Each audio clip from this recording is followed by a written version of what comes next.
Hoy terminamos una parte que está con el título de que empezamos en el capítulo 16, que dice Proverbios sobre la vida y la conducta. ¿Sí? Ese es el título que llevan todos esos proverbios.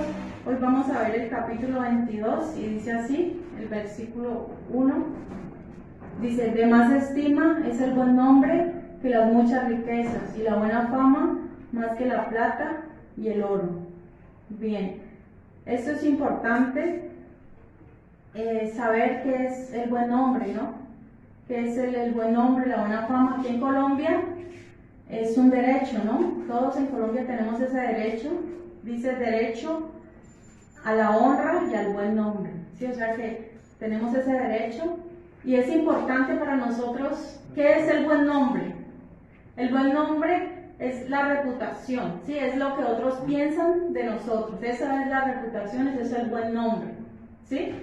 Por ejemplo, ¿qué piensan otras personas? Nosotros mismos incluso podemos decir, bueno, o sea, podemos sentarnos tal vez y escribir acerca de nosotros, acerca de qué pensamos de nosotros, ¿sí? Que escribamos qué pensamos de nosotros.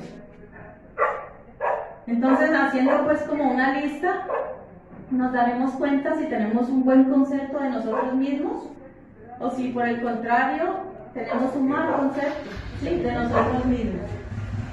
Eso es importante. Pero ahora, ¿qué pienso? Si nosotros mismos de pronto pensamos más de nosotros, ahora imagínense los demás. Claro que ante los demás podemos tal vez ellos pueden tener tal vez una opinión de nosotros diferente, ¿cierto? Porque ellos tal vez no nos conocen en nuestro interior, en qué cosas hacemos cuando nadie nos ve. Pero mire, es importante nosotros como cristianos tener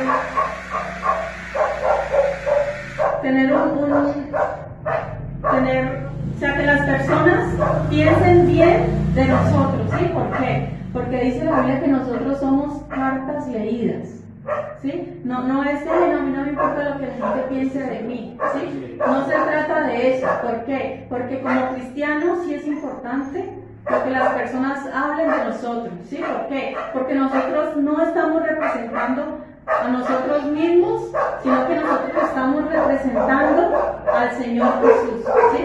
El Señor Jesús, cuando nosotros damos mal testimonio, las personas pueden hablar mal del Evangelio, mal de Jesús, ¿cierto? Así son evangélicos y todos son así.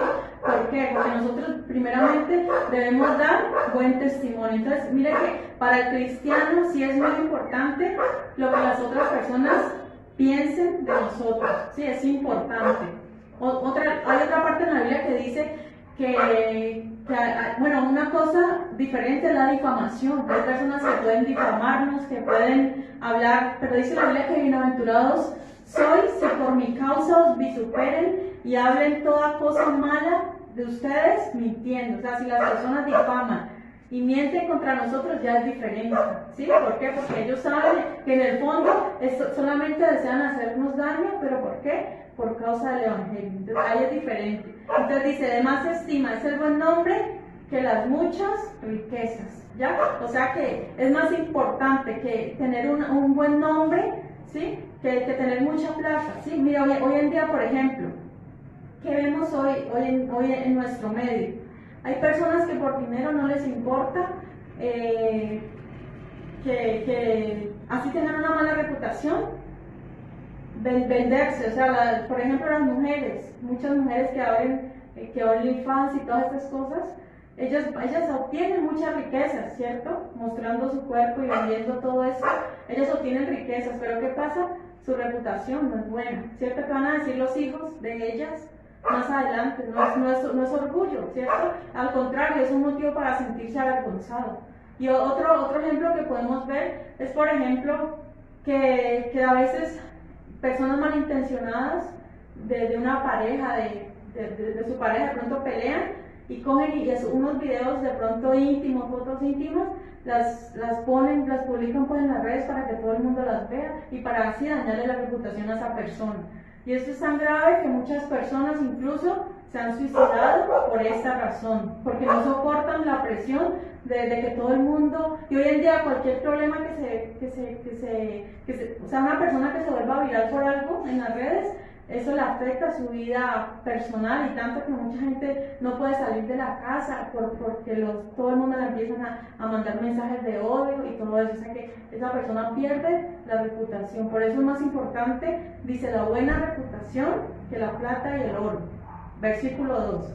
Dice, el rico y el pobre se encuentran, a ambos los hizo Jehová. ¿Cierto? Es como que un día, en algún momento se tiene que cruzar un rico con un pobre, ¿cierto? ¿Por qué? Porque Dios los hizo, a todos nos hizo Jehová, dice Dios los hizo, o sea, el rico y el pobre tienen en común que Dios los hizo, ¿cierto?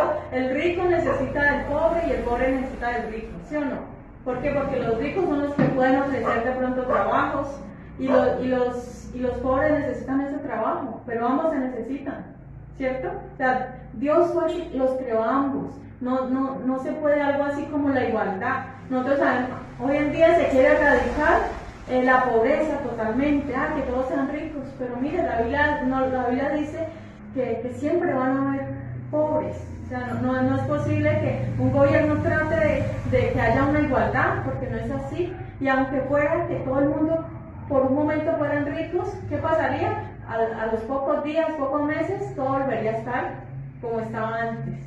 ¿Sí? Porque por la condición, porque muchas personas que tienen riqueza no lo saben manejar o desbaratan, entonces, o malgastan el dinero, o sea que volverían a su mismo estado de pobreza. O sea, siempre va a haber pobreza y por diferentes razones.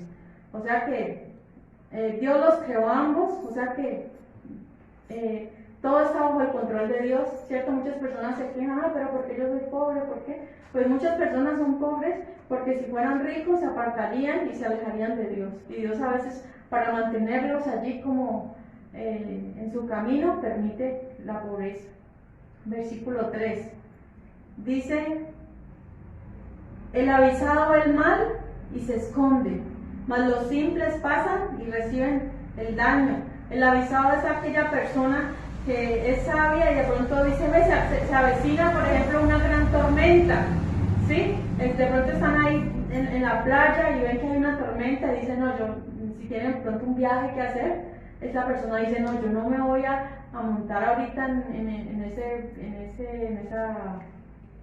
la lancha o lo que es la embarcación que sea. ¿Por qué? Porque corre riesgo, unas olas grandes, ¿cierto? Que pueden mueven muy feo, cuando hay tormentas mueven muy feo las embarcaciones y se corre el riesgo de que se voltee, que la persona puede incluso ahogarse. Qué horrible es estar en medio de una tormenta, pero si nosotros vemos que hay un peligro, no debemos inmediatamente, no pasa nada, Dios me cuida, pero mucho cuidado, que Dios nos cuida siempre y cuando estemos en su voluntad y seamos prudentes, ¿cierto? Debemos ser prudentes y cuidarnos nosotros mismos. Si vemos el peligro, yo me monto y ¿qué pasó? Reciben el daño. Dice la Biblia ahí, paz los simples, o sea, aquellos que no hacen caso, aquellos que no le toman importancia a algo serio, reciben el daño. Entonces, qué terrible eso. Por ejemplo, un ejemplo. Recuerdo que nosotros una vez estábamos en la ciudad de Cartagena, sí, no conocíamos el lugar y salimos a dar vueltas cerca donde nos estábamos alojando, y una muchacha, una chica que era drogadicta nos dijo, ustedes no siguen hacia allá, que hacia allá y allá los pueden atracar, por allá esa calle es peligrosa, ¿sí? Y nosotros ¿qué hicimos? Inmediatamente nos dio como miedo, devolvámonos mejor porque ella sabe, ella vio por acá. Pero si uno dice, pero ella que me va, ella que va a saber, y uno sigue hasta le recibe lo que uno quiere que le pase, ¿cierto? Entonces, si alguien le advierte a uno de un peligro que puede correr, ¿qué pasa? Pues hay que ser obedientes, ¿cierto? La persona ya sabe y hay que ser prudentes, ¿no? Nos manda la Biblia.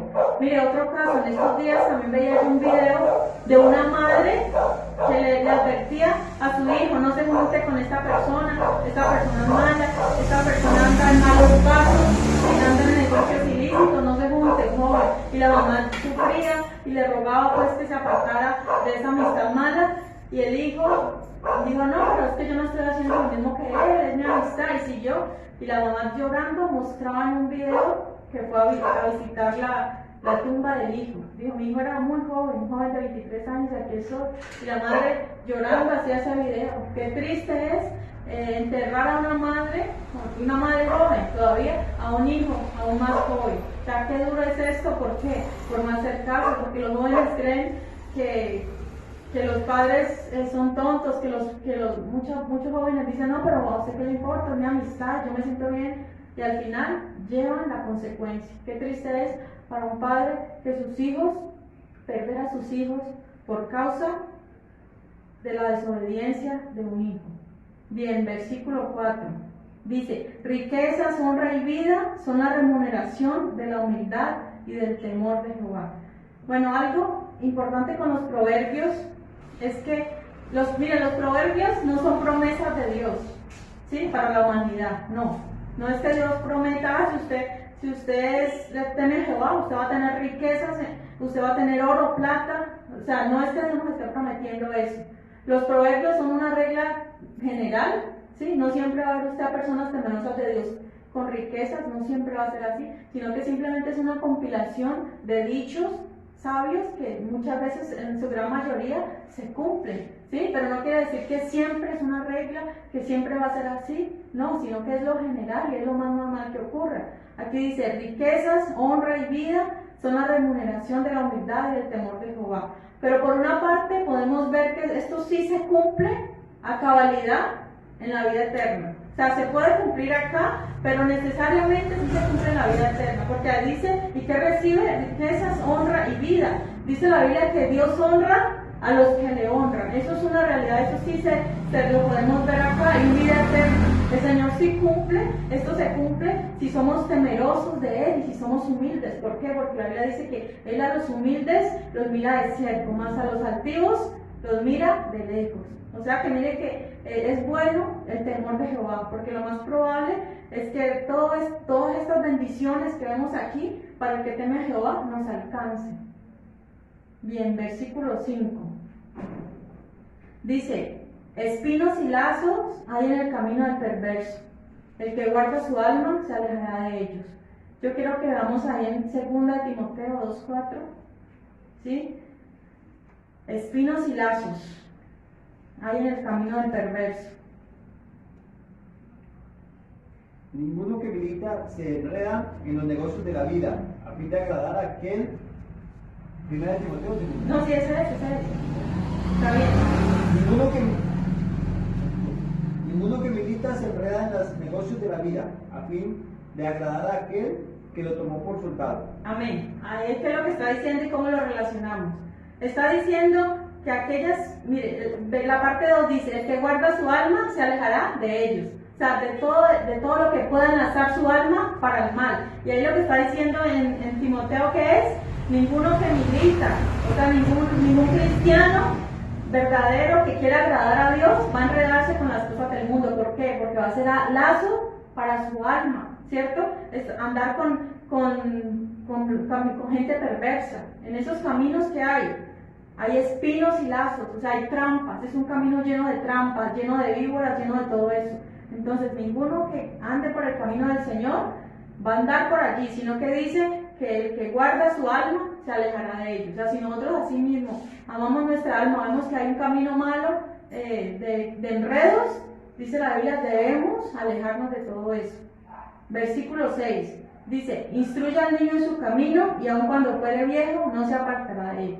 Bueno, nosotros tomamos este versículo primeramente y decimos, como les estaba diciendo, no es una promesa, ¿sí? No es una promesa que Dios le dé, si usted enseña al niño desde pequeño en el camino de Dios, sí o sí, él se va a salvar. No es una promesa. Repito lo que dije ahora rato. Sí, porque muchos pueden decir, no, ¿qué pasó? Yo toda la vida siguiendo a Cristo y al final mi hijo murió y se perdió. No, porque sea como sea, Dios... Recuerde que hay una palabra que dice que ni los padres van a responder por sus hijos, ni los hijos por los padres. Cada uno es responsable por sí mismo, ¿sí? Entonces, ahí es importante, por supuesto, instruirlo primeramente ahí en su camino, no está hablando en el camino del Señor, ¿sí? Ahí pareciera que siempre hemos creído se trata del camino del Señor. No, o sea, ahí trata, lo que está diciendo el texto es instruir al niño en su camino, es decir, en el camino que usted debe de ponerlo a él, como encaminarlo de acuerdo a sus habilidades, de acuerdo a sus capacidades. Usted debe ser una guía para él, ¿sí? Para que él se sienta guiado, encaminado. Por supuesto que primeramente, claro, se trata de encaminarlo en el temor del Señor, ¿cierto? En los mandamientos del Señor, claro que sí, eso es lo primero, que el niño debe encaminarse, los caminos del Señor. Pero luego de eso nosotros debemos ayudarle a él para que descubra cuál es su camino, para que le vaya bien en la vida. Yo sé que esto no es fácil, ¿cierto? Uno a veces quiere que un hijo sea de pronto algo que yo quiero que él sea, yo quiero que él sea un médico, ¿no? Yo quiero que sea un abogado, y nosotros así, que sea esto, y lo instruimos, pero ¿qué pasa? Muchas veces el niño, cuando ya llega el momento, no se siente bien con eso, esa no era su propósito en su vida. ¿Y qué pasa? Va a sentirse desanimado, frustrado tal vez, porque no hizo lo que quería. A veces es difícil eso, uno encaminar a los hijos en el camino que deben escoger de acuerdo a eso, ¿no? O sea, recordemos, primeramente en el camino del Señor, pero luego de acuerdo a sus capacidades, habilidades y a su inclinación. O sea, verlo a él como que es por él porque se inclina, que es lo que a él le gusta, ¿cierto? Que, mire, hay personas que desde pequeños fácilmente encuentran su camino, por decirlo así, encuentran su carrera, qué quieren ser, y les va bien en la vida y todo les sale bien, y se estudiaron esto y son los mejores en eso, nadie lo supera. Pero no siempre a veces encontramos lo que realmente nos gusta. Entonces ahí es como pedirle mucha sabiduría a Dios para que Él nos ayude a poder encaminar bien a nuestros hijos. Por supuesto, primeramente en el camino del Señor. Y dice, cuando fuere viejo, no se apartará de él. Ahí también sí lo podemos aplicar también en la vida cristiana. Si instruimos al niño en el camino del Señor, él puede alejarse mucho tiempo del camino, pero al final lo más probable es que vuelva. Sí, que vuelva a los caminos del Señor. Qué bueno es eso. Bien, versículo 7. Dice, el rico se enseñorea de los pobres, y el que toma prestado es siervo del que presta. Qué terrible es cuando una persona rica se crea dueña, ¿no? Se enseñorea. Y ahí dice, y el que toma prestado es siervo del que presta. Hay personas que les gusta a toda hora vivir endeudados, vivir prestando, ¿cierto? Para poder mantenerse. Pero la Biblia hace un llamado para que no seamos siervos, ¿cierto? De una persona porque nos preste dinero, ¿no? Al contrario, la Biblia dice, usted va a prestar y usted no va a tomar prestado. O sea, eso es lo correcto, que nosotros tengamos la bendición de Dios. ¿Para qué? Para poder prestarle a otro y no tener que depender de otra persona, que otra persona nos mande, ya si haga esto, pero usted como me debe, tengo que hacerle tal favor porque yo lo estoy debiendo plata, entonces no es necesario eso. Dice, debemos considerar endeudarnos como último recurso. O sea, que ya una deuda, ya sea porque definitivamente lo necesito. De lo contrario, no, y mire que eso pasa también con los bancos, ¿cierto? Si uno le debe a un banco, ¿qué pasa? Eso por la noche no lo deja dormir a uno, ¿cierto? Las deudas es algo terrible. Y mire, los bancos tienen una táctica tan terrible que si usted, por ejemplo, debe 1 millón de pesos, ¿sí? Usted presta 1 millón, el primer mes usted abonó 100,000, ¿sí? Si usted abona 100,000 pesos, lo que usted espera es que por lo menos deba 900 o 950, ¿cierto? No, ya el próximo mes ya debo 950. Y si usted va a ver, no es así. Pues solamente a la deuda aproximadamente 5,000 pesitos al capital, a la deuda se abona. El resto son intereses. O sea, ellos lo primero que hacen, los bancos, es cobrarle los intereses a la gente. Y así es con todo. Por eso es que una vez yo hice una liquidación de una deuda, mire, era una deuda como de 28 millones de pesos, sí, 28 millones, y se pagó por todo un año, se empezó a pagar más o menos como 390,000 pesos por el año, y yo hice la cuenta, bueno, tuvimos para pagar eso, para liquidar esa deuda, cuando yo voy a ver cuánto había rebajado la deuda, nosotros habíamos pagado como 4 millones, o sea, 4 millones. Y Y cuando vimos cuánto había rebajado 1 millón. O sea que esos 3 millones fueron puros intereses solamente para el banco. O sea, lo primero que el banco coge es sus intereses. Es para él. Entonces mire que es una trampa. El endeudarse es una verdadera trampa. Por eso ahí la exhortación es no nos endeudemos si no es realmente necesario. Consideremos eso. Y bueno, si ya estamos endeudados, esforzarnos por salir de la deuda lo antes posible. O sea, no volver a entrar. O sea, si ya pagó si ya al fin logró salir de esa deuda, pagó esa nevera, pagó lo que sea que haya sacado fiado, ya lo logró pagar, ya no se meta más en deuda. O sea, logra salir de eso y no se vuelva a meter, no se meta en deudas. Eso no está bien. Nosotros tenemos que ser sabios. Las deudas no son de Dios, y mucho menos para cosas innecesarias. Hay gente que se endeuda ¿para qué? Para unos zapatos caros, la ropa fiada. Hay gente que le gusta todo fiado, hasta los productos, ¿cierto? A fiestas también. Peor todavía para deleites. Y mira, hay televisores, o sea, hay cosas que son absolutamente innecesarias. Un televisor, un equipo de sonido, ¿cierto? ¿Qué otras cosas hacen innecesarias? Una secadora de ropa también es innecesario. Los viajes también son si no contamos con el capital para pagarlo en efectivo, entonces mejor no nos vamos a endeudar por un viaje. Sí, cuando reunamos más bien y cuando ya tengamos para pagarlo, ahí sí hacemos ese viaje. Y todo lo demás, un celular costoso, mire, todas estas cosas son lujos que no necesitamos que endeudarnos. Hay personas que todo lo que tienen es porque lo han sacado a crédito. ¿Sí? Ay, que la cama, ¿sí? La cama, el colchón, todo lo que tienen es así. Entonces mire que se están enriqueciendo son los almacenes, y esa persona en vez de prosperar va es como de para atrás, ¿cierto? Porque trabaja no para ellos, sino para los otros. Bien, continuamos. Dice versículo 8: el que sembrare iniquidad segará, y la hora de su insolencia se quebrará. Yo quiero por favor que me lean en la versión nueva traducción viviente. ¿Ese versículo? Sí, el 8. Bueno, aunque aquí lo tengo.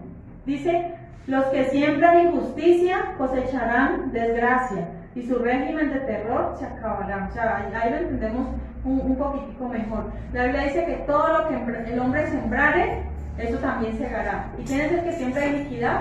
El que siembra maldad. La iniquidad es la maldad, ¿cierto? Entonces, tarde o temprano, el que siembra eso, también dice todo eso mismo va a cosechar, y su vara, dice, y la vara de su insolencia se quebrará. En esa versión dice, y su régimen de terror va a caer. Ya sea que tarde o temprano le llega su recompensa, y aquello que está sembrando, eso mismo va a cosechar. Versículo 9. Dice: el ojo misericordioso será bendito, porque dio de su pan al indigente. Allí nos está hablando o sea, ¿a qué se refiere con el ojo misericordioso?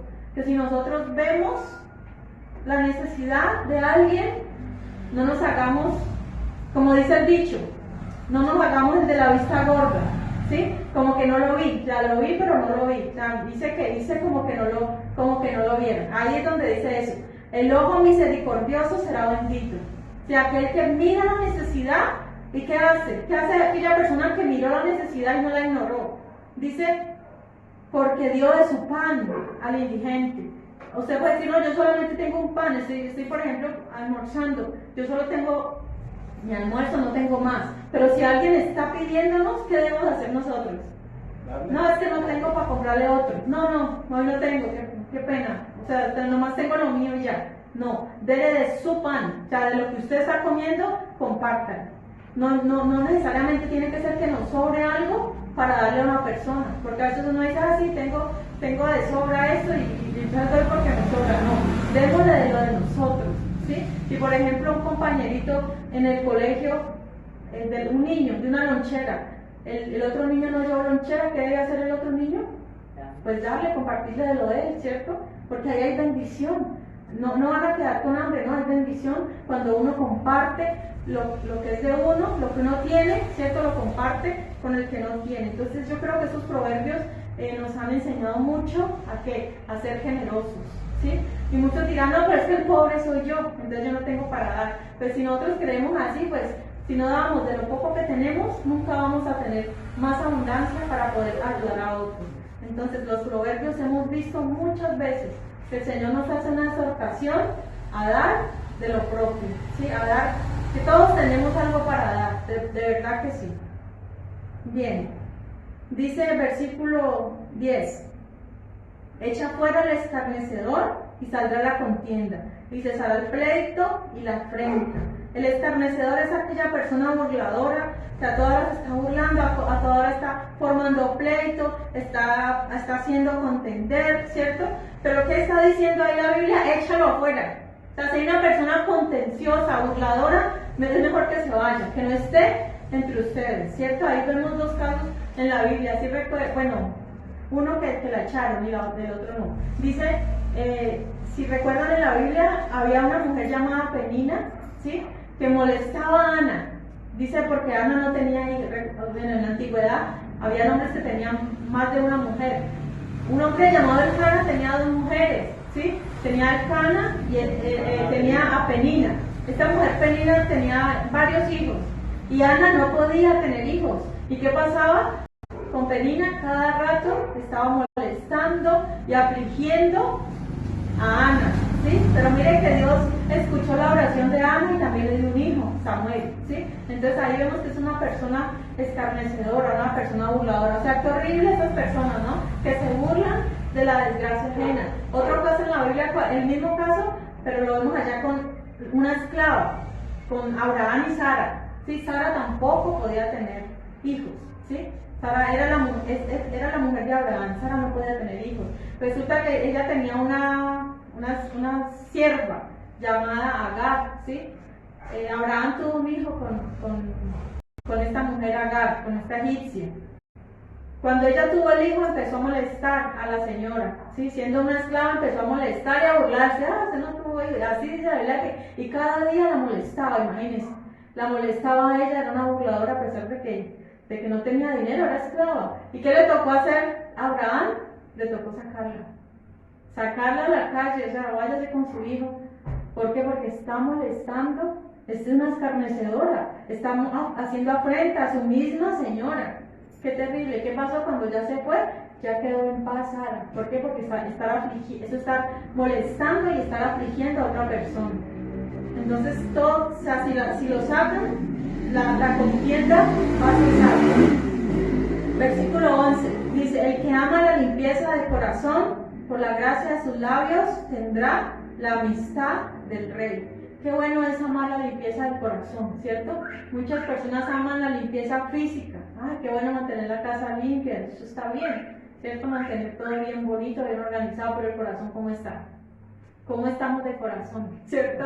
Muy bonita la casa, muy bañaditos nosotros, muy arregladitos, muy limpiecitos, pero ¿y el corazón para cuándo? Entonces, mucho cuidado con eso, que el Señor ama la limpieza de corazón, ¿cierto? Que si decir, Señor, no quiero hoy presentarme con un corazón sucio delante de ti, como el salmista dijo, Señor, crea en mí un nuevo corazón. Si dice la Biblia que ¿quién habitará, quién entrará al lugar santo? El limpio de manos y puro de corazón, el que no ha elevado su alma a cosas vanas. Entonces, la importancia de tener el corazón limpio. Dice la Biblia, bienaventurados los de limpio corazón, porque ellos verán a Dios. O sea, esa sí es una bienaventuranza, esa sí es una promesa que Dios hizo, ¿cierto? Está diciendo bienaventurados, felices los que limpian su corazón. ¿Por qué? Porque ellos verán a Dios. Entonces, qué linda esa palabra. Dice en la otra parte, por la gracia de sus labios tendrá la amistad del rey, ¿cierto?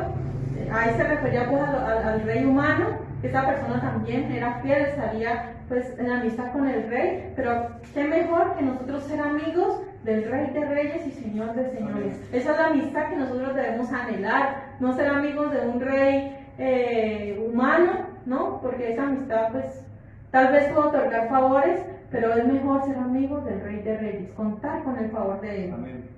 Versículo 12 dice: los ojos de Jehová velan por la ciencia, mas Él trastorna las cosas de los prevaricadores o los traicioneros. Entonces, allí me lees por favor la nueva versión, la traducción viviente, 12. El Señor preserva a los que tienen conocimiento, pero arruina los planes de los traicioneros. Bien, ahí lo entendemos mejor, ¿cierto? Lo entendemos un poquito mejor. Dice, el Señor preserva a los que tienen, hay ciencia, es conocimiento, ¿sí? Dice, el Señor preserva a los que tienen conocimiento, pero arruina los planes de los traicioneros. ¿Qué ejemplo podemos ver en la vida de traicionero? Judas, ¿cierto? Judas fue un traicionero y él tenía planes de mal, pero ¿qué pasó? Sus planes fueron trastornados. ¿Y cómo terminó? Dice la Biblia que terminó ahorcándose, ¿sí? Por traicionero, por fallarle al Señor. Bien, versículo 13, dice el perezoso, el león es afuera, seré muerto en la calle. Nuevamente, un proverbio que nos habla acerca de la pereza. ¿Qué quiere decir esto? Que para el perezoso, cualquier excusa, o sea, saca unas excusas ridículas, unas excusas absurdas. ¿Será que en las ciudades hay leones? O sea, no, eso no se ve. Ay, hay un león en la calle, me va a comer, me va a matar, ¿cierto? Es solamente una excusa ¿para qué? Para no trabajar. Mucha gente que le invito acá a la iglesia me dicen que si ese barrio es peligroso. Digo, peligroso el centro, peligroso en toda parte. Y aquí, sí, sacan excusas de eso. En estos días nomás asesinaron a un hombre en pleno parque. En pleno parque. Terrible eso. Entonces son excusas para no poner el cuerpo en movimiento, ¿cierto? Y no se dan cuenta de que tienen al demonio al lado, ¿cierto? Ellos dicen, no, el león está en la calle, pero ahí en la camita con ellos está el demonio, ese demonio que no los deja mover, y ellos no se están dando cuenta de eso. No solamente existe en tu imaginación y además es mentira, ¿no? Bien, versículo 14, dice, fosa profunda es la boca de la mujer extraña, aquel contra el cual Jehová estuviera irado, caerá en ella. Nuevamente, hace rato que no tocábamos ese tema, ¿no? De la mujer extraña. ¿Quién es esa mujer extraña? Aquella mujer que le gusta seducir con sus palabras, ¿cierto? Con la dulzura de palabras. Ven, mi amor, venga, que usted sí, su mujer no lo trata bien, pero venga, que acá sí recibe todo el amor que en la casa no recibe, ¿cierto? Estas son palabras aduladoras, dice, pero es como una fosa profunda, es ella, dice, los labios de esa mujer son una fosa profunda. ¿Qué pasa? Ya va a seducir con sus palabras, con sus besos, ¿cierto? Va a traer a un hombre, venga, démosles un besito por acá bien rico, y verá y lo invito para mi casa, ¿cierto? ¿Y qué pasa? ¿Qué dice ahí la Biblia? Aquel contra el cual Jehová estuviera airado, caerá en ella. O sea que es una venganza, prácticamente, ¿sí? Es un castigo de parte de Dios que ese hombre vaya y caiga con esa mujer. ¿Por qué? Porque lo que le viene es peor. Dice la Biblia que el camino al Seol es la casa de esta mujer. Sí, es algo terrible. Ser un hombre envuelto. Mira, al principio el adulterio suena como algo hermoso, algo atractivo, algo que chévere, un amor, ¿cierto? Ahí al principio, pero al final, ¿qué pasa?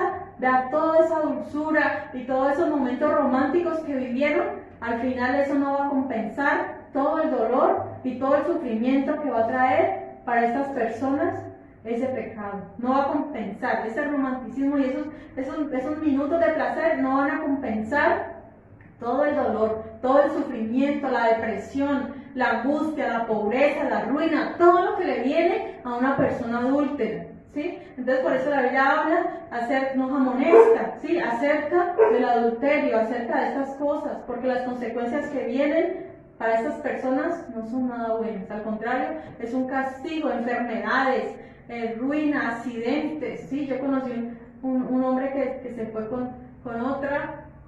No, al contrario, la mujer dejó al esposo, se fue con otro, el esposo, el amante, tuvieron un accidente, el amante murió y ella quedó sin una pierna.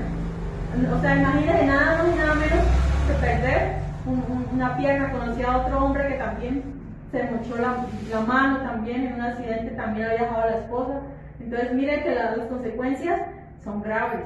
Sí, son castigos de Dios, porque ¿quién va a querer perder un miembro de su cuerpo?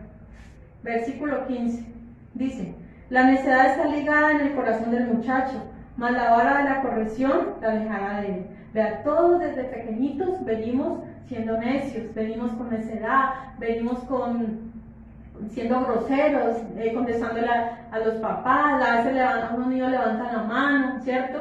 Y hoy en día, con todas las redes sociales y todo, es peor aún, ¿cierto? A los bebés, si a los bebés le quitan un celular, mejor dicho, lloran y nadie los calma, ¿sí? Hoy en día. Pero, ¿qué pasa? Dice la Biblia que la necedad está en el corazón de ellos, pero ¿qué es la responsabilidad de los padres? Corregir al muchacho con vara, o sea, no es necesario, la vara quiere decir una medida, ¿cierto? La vara en la Biblia es medida, o sea, castígalo con medida, no lo destruya tampoco, ¿cierto? Sino dice la vara, un palito, ¿cierto? Con un palito se le da al niño, lo va a alejar esa necedad. ¿Sí? Vamos a las piernas, ¿no? Sí.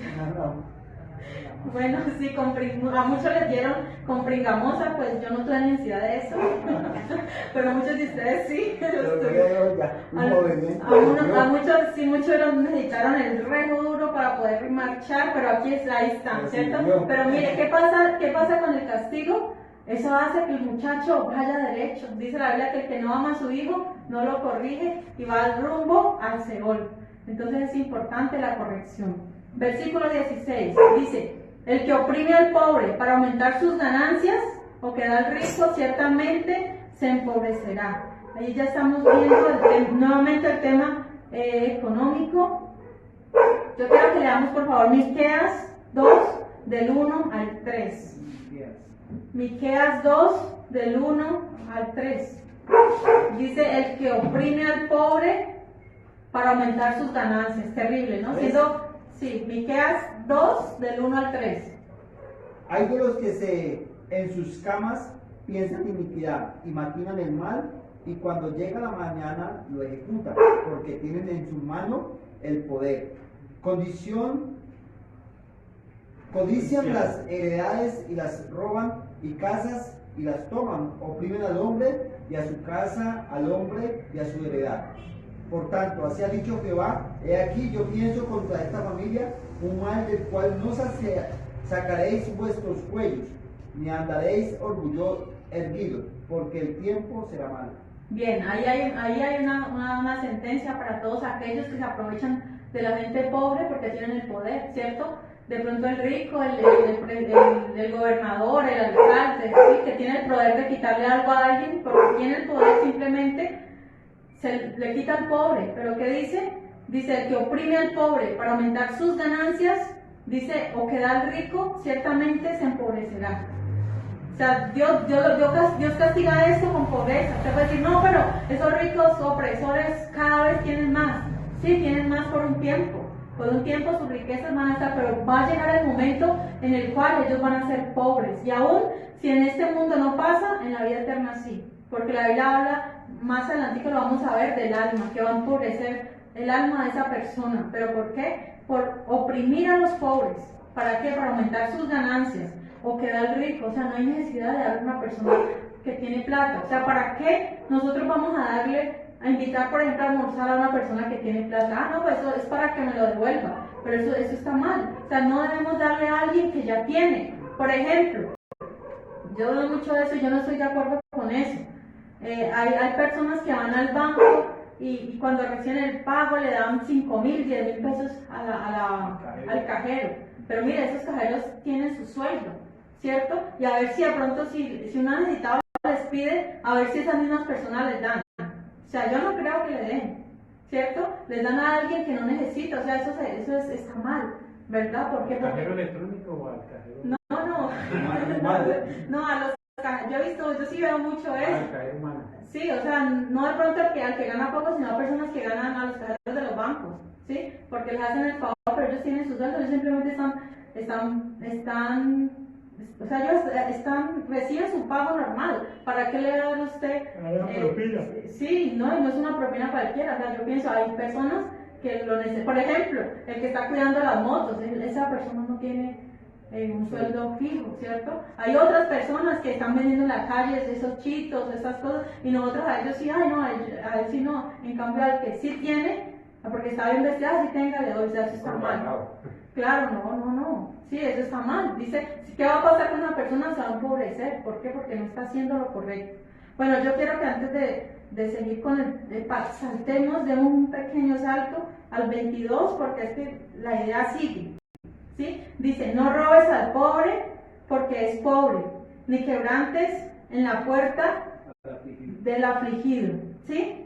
Entonces, ahí no quiere decir que le robemos al rico, no. Lo que está diciendo es simplemente, menos se trata de robar a un pobre. ¿Por qué? Porque no tiene, ¿cierto? Dice, no robes al pobre porque es pobre, ni quebrantes en la puerta del afligido.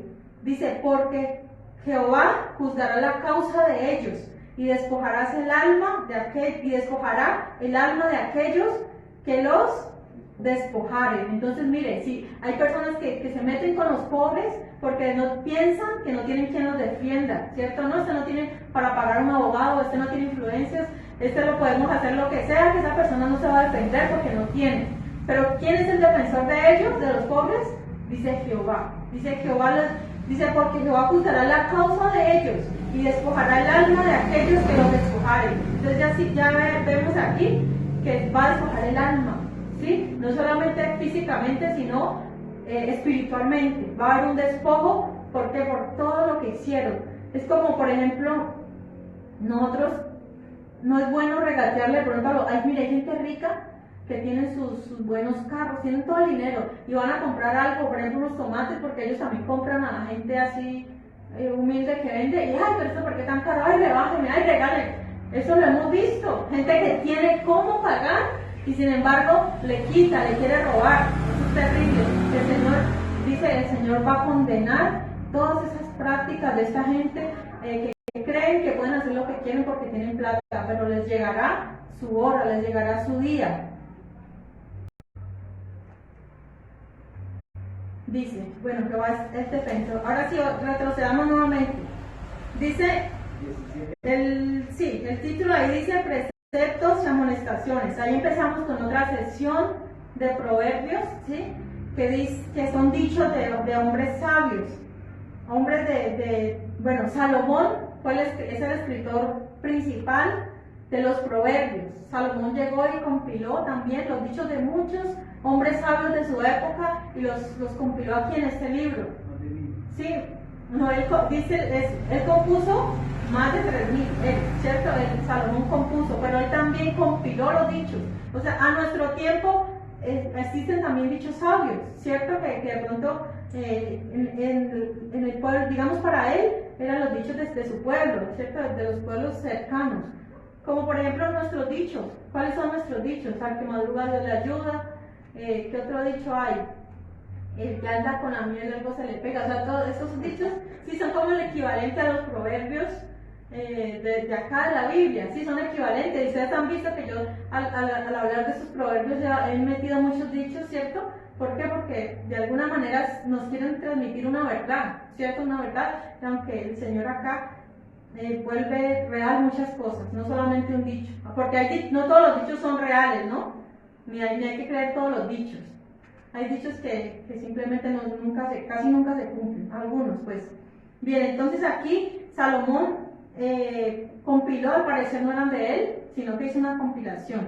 Y dice así el versículo 17: Inclina tu oído y oye las palabras de los sabios y aplica tu corazón a mi sabiduría, porque es cosa deliciosa si las guardares dentro de ti, si juntamente se afirmaren sobre tus labios. Para que tu confianza sea en Jehová, te las he hecho saber hoy a ti también.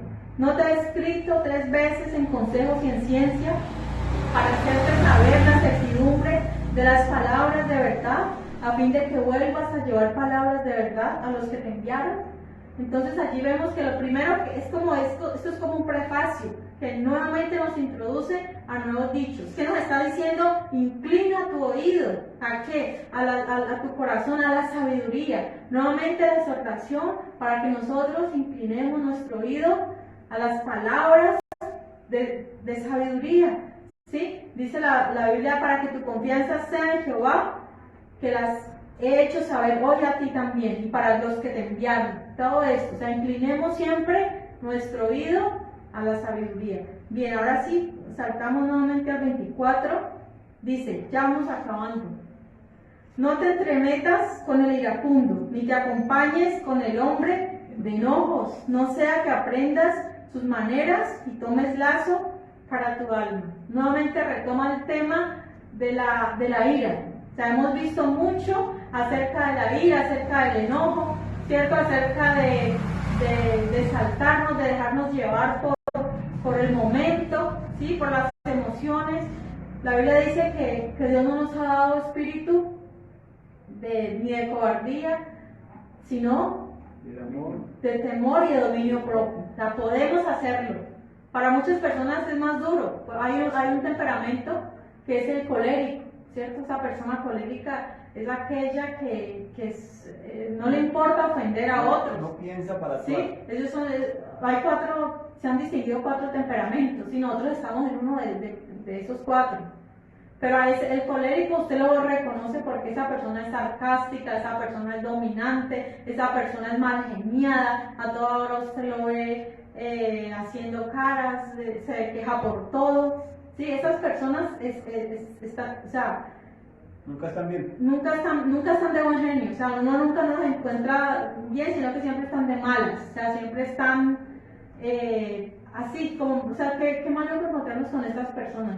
Pero como cristianos tenemos el poder, o sea, Dios nos ha dado el poder de mejorar eso, ¿sí?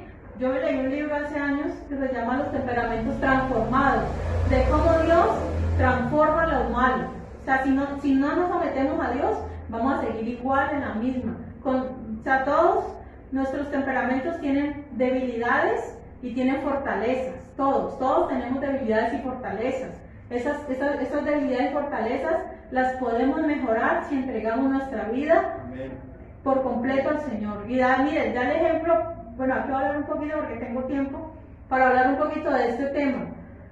De los 4 temperamentos, hay unos que son más tímidos, hay unos que se llevan mejor con la gente, hay unos que son muy extrovertidos, que usted les ve que no les da pena hacer nada, que hacen cualquier cosa, ese es otro temperamento, y están los coléricos, que es los que estoy hablando. En la Biblia, este libro muestra 4 ejemplos de cada uno. Ahí muestra a Abraham, que era el flemático, muestra a Moisés, que era el melancólico, muestra a Pedro, que era el sanguíneo. O sea, en la Biblia Pedro era aquel que no le daba pena de nada, que hacía cosas hacia la ligera, que llegaba y cortaba la oreja. Señor, no te negaré, Señor. Y bueno, habla así como apresuradamente, y está en la Biblia el ejemplo del apóstol Pablo como el colérico. El apóstol Pablo sí era duro en su forma de ser, pero vemos que más adelante Dios transforma su forma de ser, ¿sí? Al igual que nosotros, Dios tiene el poder de ayudarnos en nuestras debilidades, y sí es posible cambiar, sí es posible someter nuestras debilidades al Señor, ¿sí? Que no sea tan notorio pues esa parte mala, esa parte negativa. Aquí está diciendo, no te entremetas con el iracundo. O sea, es un consejo. Mire, cuide sus amistades, cuidemos nuestras amistades, ¿cierto? Dice, ni te acompañes con el hombre de enojos. Qué feo es andar con alguien que se enoja en toda parte, ¿cierto? Si va en el bus, llegará el momento, ay, ¿por qué no arranca ligero? Ay, pero ándale muy lento, pero no ande tan rápido. O sea, todo le molesta, ¿cierto? Y le hace pasar a uno pena, ¿cierto? Yo creo que a uno le hace pasar penas, o en la fila, pero esta fila está toda hora. O sea, donde está, tiene que estar hablando, y es como una manzana podrida que quiere contaminar a los otros, ¿cierto? La hija mía dice que ella sale conmigo y ella hace por allá y yo por acá. Ahora ella llegó el médico y me llamó. Y yo pues mi maletica y me entré. Le dijo, ¿usted viene con mi acompañante? Yo le dije, sí. La pelea que está allá, la llamó y le dijo, vea, usted viene, ella aquí es con usted y mi mamá. Yo, ¿usted por qué hace con ella? Uno tiene que estar al pie de la mamá. Digo, no, es que a mí me gusta estar con ella. Y hoy nomás me tocó que regañar, porque me cumplió una cita, tenía que pedirla mañana. O sea, ayer tenía que pedirla. Si no, que el viernes. Entonces yo le dije, no, ya, yo la que estoy enferma. Yo necesito que me haga el favor. Entonces me dijo, pues yo voy a ir, pero me tiene que dar plata. Amén. Entonces le dije, no, vaya que yo le voy a dar plata. Pero primero la regañé. No, terrible. ¿Ah? No vale. Era Y bueno. entonces, pues bueno, a ella le toca aguantar porque su hija. Pero bueno, hay una amistad, sí la podemos seleccionar un poquito, ¿cierto? Pero entonces dice, ¿por qué? Porque esta persona que es de enojos va a contaminar. Dice, no sea que aprenda sus maneras y tome el lazo para tu alma. O sea que una persona enojona, una persona iracunda, no es una buena amistad, no es una buena compañía, porque así nos enseñamos nosotros a toda hora estar enojándonos por todo, por cualquier cosita. O sea que eso se aprende, o sea que el mal genio se puede aprender, ¿no? Terrible, ¿cierto? Bien, dice versículo 26. No seas de aquellos que se comprometen, ni de los que salen porfiadores de deudas. Si no tuvieres para pagar, ¿por qué han de quitar tu cama de debajo de ti? Mire, nuevamente el Señor hace un llamado, ¿para qué? Para no ser deudores, para no servir de fiadores a otros, ¿sí? En la antigüedad era mucho más que ahora, pero ahora también, ¿cierto? ¿Por qué? Porque ¿por qué yo voy a tener que estar preocupada por una deuda que no es mía, que no me pertenece? No, o sea, yo tengo que preocuparme de lo mío. Cada uno debe hacerse cargo de lo suyo, ¿cierto? Cada uno tiene sus propios problemas. ¿Yo por qué voy a tener que responder por una deuda ajena? Y dice, hasta la cama la pueden quitar, ¿no? Terrible. Yo creo que, bueno, hoy en día sí, también se puede aplicar, pero uno casi no pone como garantía una cama, pero en la antigüedad sí era más común, aún la ropa, ¿no? ¿Sí se acuerdan? Que hay un proverbio que dice, quítale la prenda, la ropa, ¿cierto? Al que salió por fiador, porque eso no debe hacerse, ¿cierto? No debemos de servir de fiadores a otras personas, y el Señor ya lo ha advertido muchas veces. Miren, nosotros podemos decir, bueno, pero ¿por qué esos proverbios se repiten tanto y repiten lo mismo? Pero miren, no es casualidad. Si están en la Biblia es porque el Señor quiere hacer énfasis en ciertas cosas. Miren, no cometamos los mismos errores. El Señor quiere librarnos de aflicciones. El Señor quiere librarnos de problemas, que no estemos angustiados. Ay, pero yo, ¿por qué serví de fiador? ¿Cuántas personas no les ha tocado pagar deudas, incluso millonarias? ¿Por qué? Porque han fiado, han dado su palabra como garantía, y les ha tocado pagar deudas ajenas, y las otras personas, ¿qué pasa? Se vuelan y ni siquiera agradecen, porque son personas malas, son personas que no les importa dejar metidos a otros, o sea, no comprometer nuestra palabra y no tomar decisiones a la ligera. Bien, versículo 28. Dice, no traspases los linderos antiguos que pusieron tus padres. Bien, ese versículo nos habla acerca de que nuestros padres, que ellos que tenían sus casas, sus lotes, ellos pusieron unos linderos, ¿cierto? Unos límites. Y tal vez con la antigüedad era con piedras grandes que se amontonaban, pues, y es así se hacían los linderos. Pero ¿qué pasaba con los que se creían más vivos? Cuando había, de pronto los vecinos no estaban, o en la noche, corrían un poquito para recogerle al vecino, ¿cierto? Eso ha pasado, eso hoy en día pasa, ¿cierto? Que cada uno queremos hacernos los vivos, y eso, correr para acá, esos son problemas constantes, permanentes. Bueno, ya, digamos, hoy en día en nuestra casa pues ya no se presta para eso, pero en las casas más antiguas, con lotes, sí se presta mucho, correr un poquito, y eso es algo deshonesto. Y el Señor dice que no se debe hacer. Pero mire, en el sentido espiritual también sucede esto. ¿Cómo lo podemos aplicar en el sentido espiritual? Las costumbres, las buenas costumbres que nos dejaron nuestros padres, los principios, ¿sí? Los valores.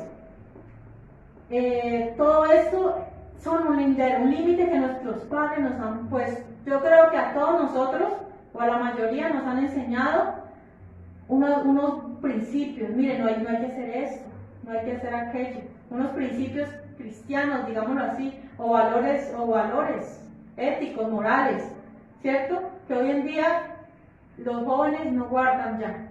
Los jóvenes no guardan esos principios, y a ellos no les importa decir, no, esto ya está a la antigua, esto ya no tiene, y a los viejos los llamamos, ustedes, es que mi abuelito está chapado a la antigua, ¿cierto? Pero ya no se respeta lo que los padres, los abuelos enseñaron, ¿cierto? La educación se ha perdido, los jóvenes quieren hacer lo que quieran, son groseros, Sí, hoy, miren, esos días veía una noticia que a un profesor lo echaron porque le dijo que aquí no se debe decir groserías, le dijo al muchacho, ¿cierto? Regañándolo. ¿Y qué pasó? No, el colegio se le vino encima al profesor y lo echaron, simplemente. No, que aquí no podemos permitir que... No, imagínense, el colegio le pone... Por eso es que esta generación cada día peor, cada día más groseros, cada día... Esta generación va hacia atrás, ¿sí? ¿Por qué? Por eso mismo, porque no respetan los límites, no respetan los principios que nuestros padres nos enseñaron. Bien, versículo 29, y ahí con ese terminamos. Dice, ¿has visto hombre solícito en su trabajo? Delante de los reyes estará, no estará delante de los de baja condición. Allí habla de un hombre trabajador, un hombre fiel, un hombre leal, una persona confiable, ¿cierto? Una persona que se le puede delegar responsabilidad y que podemos confiar de que esa persona no va a defraudar. Entonces está diciendo, si hay una persona que es diligente en su trabajo, que hace sus cosas bien, que es responsable, que es puntual y tiene todas estas características, ¿qué pasa?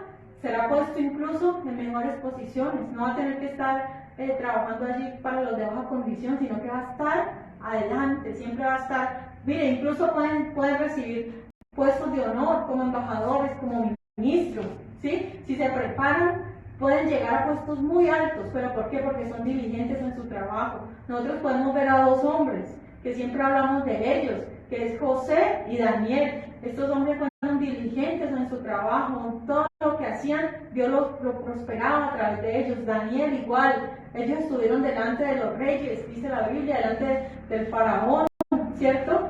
Delante de estos reyes estuvieron ellos, delante de Nabucodonosor y otros reyes, Daniel estuvo. ¿Pero por qué? Porque eran hombres solícitos, hombres no perezosos, ¿sí?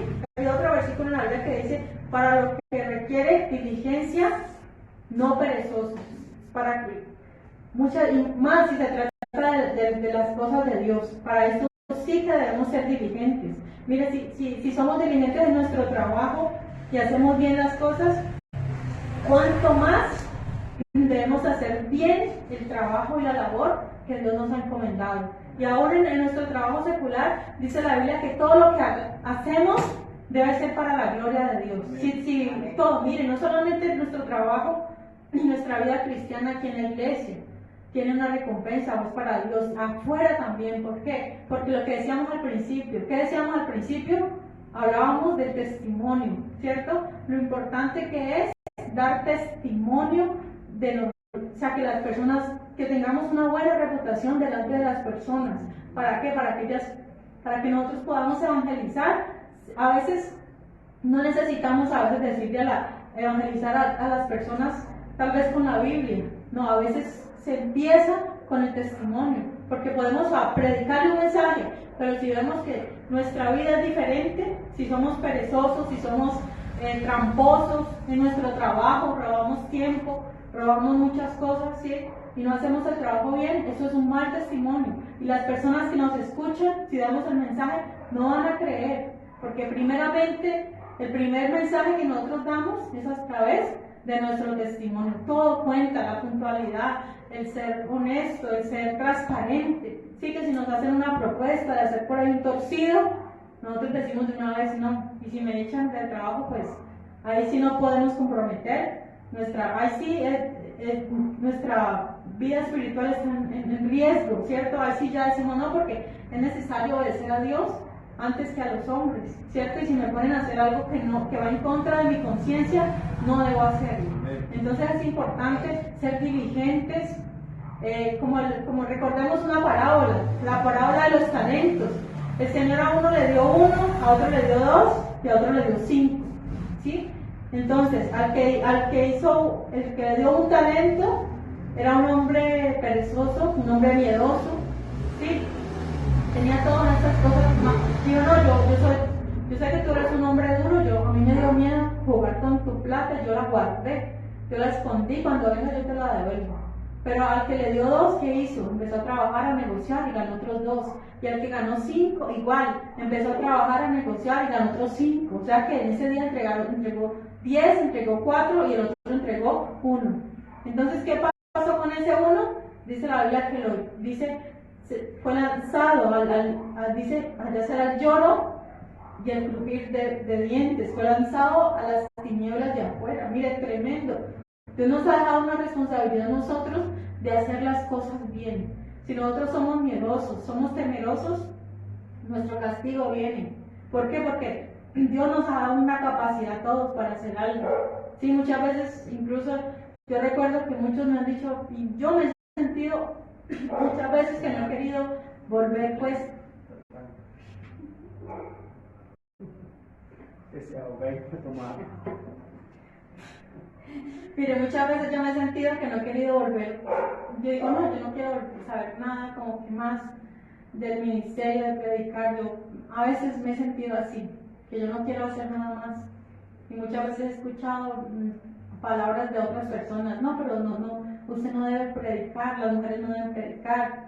Sí, porque de eso se encuentran personas que no están de acuerdo con que la mujer, porque malinterpretan la Biblia, ¿no? Porque hay un versículo que dice en la Biblia que las mujeres callen en la congregación, pero no se refiere a que la mujer no predique, no se refiere a eso, se refiere era otro contexto, pero personas que no estudian a profundidad sacan ese texto del contexto y lo aplican, es que la mujer no debe predicar. Pero ustedes creen que las mujeres no debemos predicar, ¿ustedes creen eso? Si en la Biblia habla de las mujeres profetizas, la Biblia habla Débora. hablan muchos casos que servían, estaban con Jesús, ¿cierto? Estaban allí, enseñaban. Habla de una pareja, Priscila y Aquila, que los dos enseñaban. Entonces la mujer sí puede predicar, sí puede enseñar, ¿sí? Lo que dice la Biblia es que la mujer no debe de enseñorearse pues del hombre, eso es lo que dice la Biblia, ¿cierto? Que la mujer debe estar pues sujeta. Pero entonces, ¿qué pasa si yo hago caso y me dejo llevar, verdad? Yo no voy a predicar, yo no voy a enseñar y yo no hago nada para la obra de Dios. ¿Qué pasa conmigo si yo no obedezco lo que el Señor me ha mandado a hacer? ¿Qué va a pasar? No, pues tarde o temprano me voy enfriando, porque el diablo aprovecha esos baches de nuestra vida para alejarnos, para hacernos pensar otras cosas. Ya no vuelva a la iglesia, ya se me voy para otra, haga esto, haga otro, que por acá está mejor, consiga otro trabajo. Entonces, ¿qué pasa? Nos va alejando del propósito de Dios. ¿Y cuál sería entonces mi fin si yo me alejo del propósito de Dios?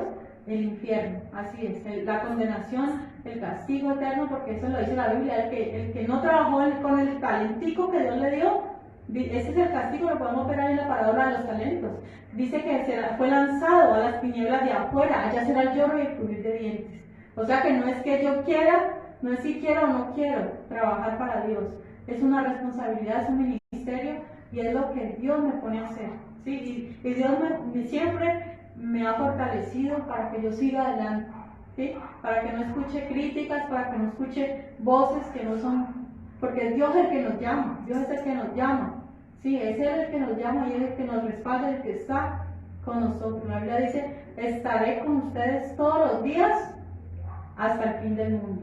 Amén. Entonces estemos de pie, le damos gracias a Dios por esta oportunidad. Yo sé que el libro de Proverbios es hermoso. Sí, a mí me gusta, me deleito mucho en enseñarlo. Yo sé que a ustedes también les gusta. Estas enseñanzas son muy prácticas y de ayuda para nuestra vida.